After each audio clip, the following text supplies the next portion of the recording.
This is CBS News Bay Area with Juliette Goodrich. Good evening. From carjackings to shootings, residents say crime is a constant in their Oakland neighborhood. They even have the surveillance video to prove it. But they're getting fed up because police just aren't doing anything about it. Our Daw Lynn shows us how neighbors now plan to take matters into their own hands. Neighbors tell me they're used to property crime around here, but things have escalated in recent months where they're seeing more gun violence.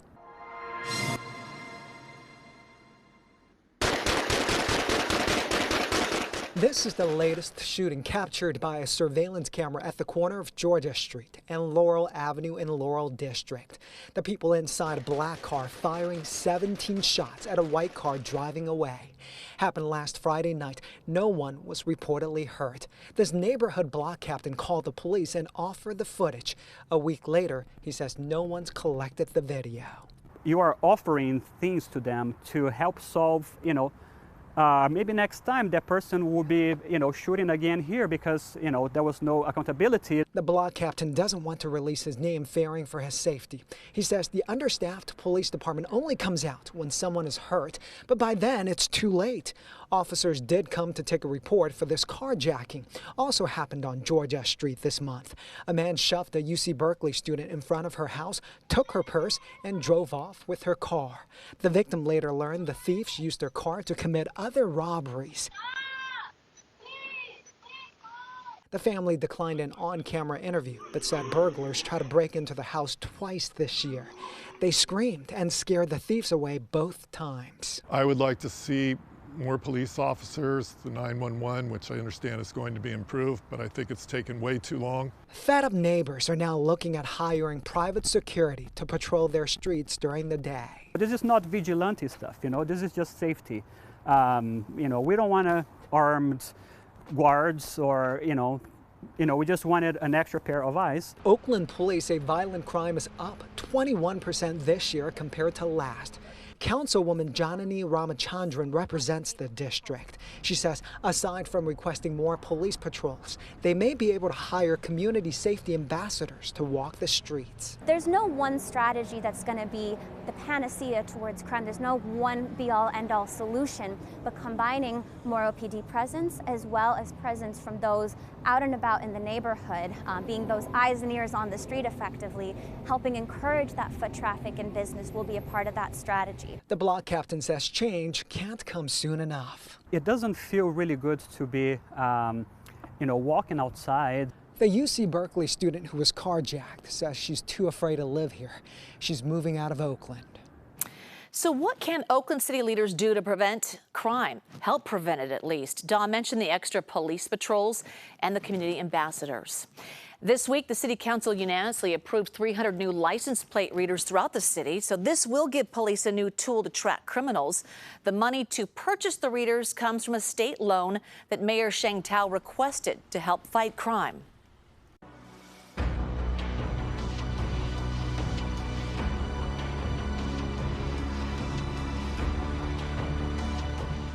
And now to the war in the Middle East. Today, Hamas released 2 Americans, a mother and daughter, who were among more than 200 people abducted during the attack on Israel. And here's a new photo we're seeing showing Judith and Natalie Ronanen moments after their release. The White House says President Biden spoke with their family this afternoon. Many other families are still hoping to hear similar news about their loved ones. I hope they will hear us and feel us as we feel them every day. And we believe in them, that they are strong and they can make it. Governor Gavin Newsom was in Israel today. His office says he visited a hospital where he met with Californians injured in the Hamas terror attack. He also met with a mother whose son is still being held hostage in Gaza. The governor's office says California is working to ship medical supplies to support humanitarian relief efforts in Israel as well as Gaza. In the governor's absence, protesters held a rally outside the Sacramento state capitol calling for an immediate end to the violence. With the Israeli military preparing for an imminent ground invasion of Gaza, Palestinian supporters want a ceasefire. There is also growing concern over the humanitarian crisis. More than 200 aid trucks are at the border of Egypt and the Gaza Strip full of food, water, and medicine. The crossing is still closed. The UN Secretary General visited the area today to plead for a breakthrough. Israel is demanding a way to inspect the aid, while Western states have been pushing to evacuate foreign passport holders from Gaza. People have been arrested in a high-profile murder case at Lake Tahoe more than 2 years after the crime. So it was back in June of 2021. Sheriff's deputies in Homewood, right on the western shore, found 70-year-old Gary Spoor dead and his wife injured with gunshot wounds. Investigators revealed today that the suspect is Daniel Serafini, the couple's former son-in-law, who is also a former Major League Baseball pitcher who was once briefly playing for the Giants. The second suspect, Samantha Scott, was also known to the couple.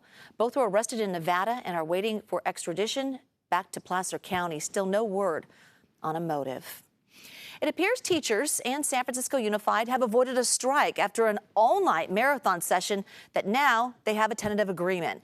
Well, that's according to the teachers union. Part of the deal is a $9,000 raise for certified teachers after a year of working and a minimum wage of $30 per hour for paraeducators like substitutes and teachers who work with special needs students. This comes after months of rallying and picketing to voice teachers' demands. Union members and San Francisco Board of Education still need to vote on the agreement before it becomes official. Well, in this age of technology, young students may be savvy on computers and tablets, but some say it's time to take it back to the basics and relearn cursive writing, handwriting. Governor Newsom agrees. He signed a law requiring schools to teach cursive writing 1st through 6th grade. So why is cursive so important? Supporters say there are 2 reasons. There's a lot of benefit to having cursive back in our instructional practices because it activates a portion of the brain that doesn't occur in print and or typing. Tell me why you think cursive is important. I want to see students all have the same access to our history. Really, it's our historical documents. Historical documents like the Constitution, for example, which students may not be able to read without knowing cursive. Cursive has not been a requirement since 2010. The new law goes into effect in January. Look at that. Is that the cutest? The Oakland Zoo has a brand new resident, and she is a cutie. Meet Kendi, the new baby giraffe born yesterday. Get this, she is 6.5 feet tall and weighs 150 pounds. Mom and calf are doing just fine, and currently they're bonding away from the public as they should. But the zoo provided these photos for us, and you can see Kendi is already up on her feet. Kendi, by the way, means loved one in Swahili. Another fun fact, giraffe moms have extra long pregnancies lasting up to 16 months. But it's so worth it for Kendi there. Look at that precious face. My daughter's name is Kendall, and we call her Kendi. Who knew? Anyway, leaving you with that great photo. Thanks for watching. The news continues at 8 o'clock on PIX Plus or 44 Cable 12. See you back here at 11 o'clock. Have a wonderful weekend.